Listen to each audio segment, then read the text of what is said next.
station news and news, sports and entertainment. We are high-powered 102.7 FM, the pride of the people. The time is 12 o'clock.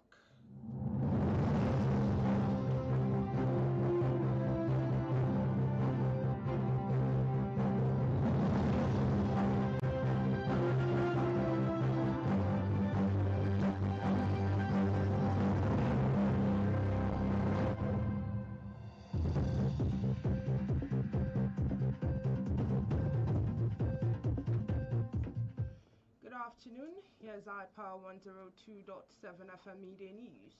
I am Inioluwa Adekoya. First, the headlines. Nigerians pressurize federal government over petrol price surge.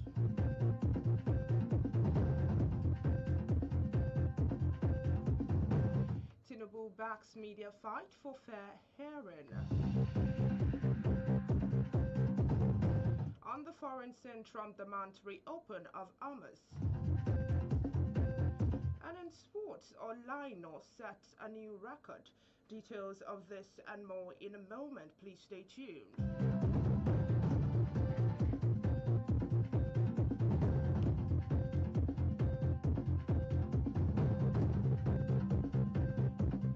Glad to have you back, and now the news in detail, beginning from petrol matters. As the escalating conflict between the United States, US and Iran drives up global crude prices and pushes petrol costs to record levels across Nigeria, there's pressure on the federal government to introduce economic relief measures. Industry operators, economists, labor unions, and private sector leaders have urged the government to deploy the unexpected windfall from higher oil prices to cushion the impact on citizens and businesses, warning that the soaring fuel price already deepening economic hardship. The stakeholders sought some palliative measures to cushion the effects of the rise in petrol, diesel, and aviation fuel prices, especially as this may heighten the volatility of the country's inflation figures. Away from that story, President Bola Tinubu has said his government will support the evidence-led campaign of the Nigerian media against big tech dominance, anti-competitive activities, and the harsh economic headwinds affecting local media. At a meeting at the State House, the president said his government would help dismantle the fiscal hurdles and digital cannibalization currently threatening the survival of the press. Tinubu described the press as an indispensable partner in the nation's journey towards economic stability, press freedom, and social cohesion.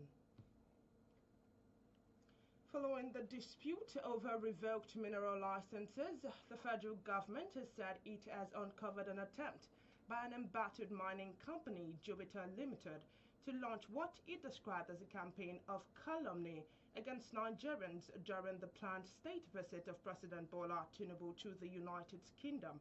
The Ministry of Solid Mineral Development said the alleged move was aimed at discrediting the federal government reforms in the mining sector and misleading the international community about the circumstances surrounding the revocation of certain mineral licenses.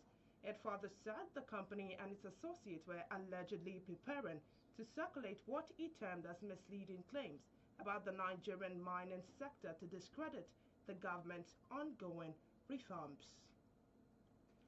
This media news is coming to you from iPower 102.7 FM.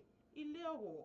Still to come on the foreign scene, Trump demands reopen of Hamas, and in sports, Orlino sets a new record.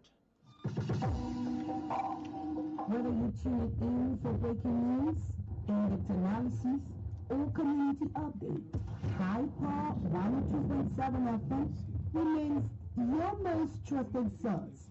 Because when it comes to news, the truth matters. High Power FM 102.7.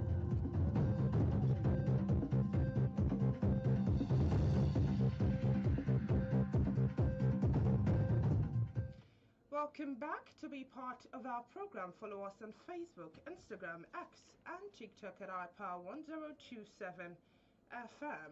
And now to foreign matters. Uganda opposition leader Bobby Wine has confirmed that he has fled the country, revealing he was escaping a military search following a presidential election he claimed was rigged.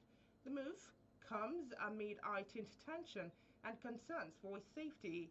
Wine, whose birth name was Kiangulanyi Setamu, had been in hiding since the 15th January vote.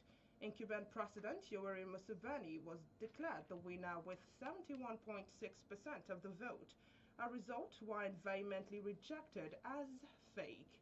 Still talking foreign matters, United States U.S. President Donald Trump has demanded that North Atlantic Treaty Organization NATO allies help reopen the Strait of Hormuz, a key shipping route. Israeli forces have continued to bombard Iran, heightened cities including Tehran, Hamadan, and Isfahan, as Iranian counterattacks continue with damage reported in several Israeli cities. Trump said Washington is talking to Iran, but Tehran is not yet ready to make a deal to end the war.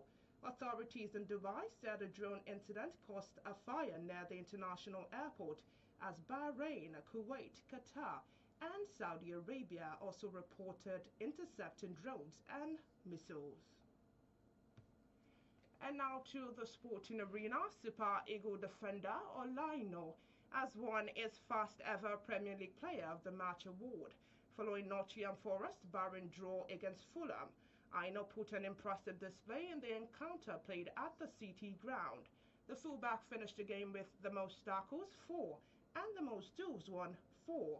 Olaino won his first ever Premier League Player of the Match award following Nottingham Forest's barren draw against Fulham on Sunday. Aino put an impressive display in the encounter played at the City ground. To end the iPower 102.7 FM Media News, let's take another look at the main points.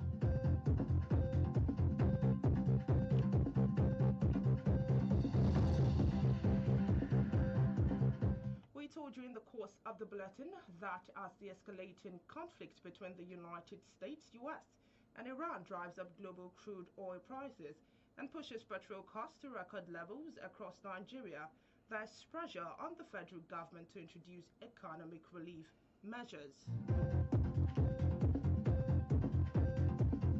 We also informed you that President Bola Tinubu has said his government will support the evidence-led campaign of the Nigerian media against big tech dominance, anti-competitive activeness, and harsh economic headwinds affecting local media.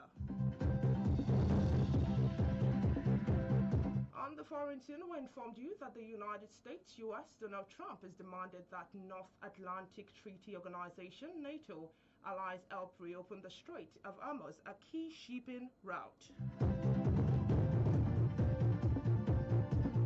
And finally, in the sporting arena, we informed you that Super Eagle defender Olaino has won his first ever Premier League Player of the Match award following Nottingham Forest's barren draw against Fulham. And that was the iPower 102.7 FM Media News, edited by Olukemi Ajibola. My name is Inioluwa Adekoya. Many thanks for listening and a beautiful afternoon to you.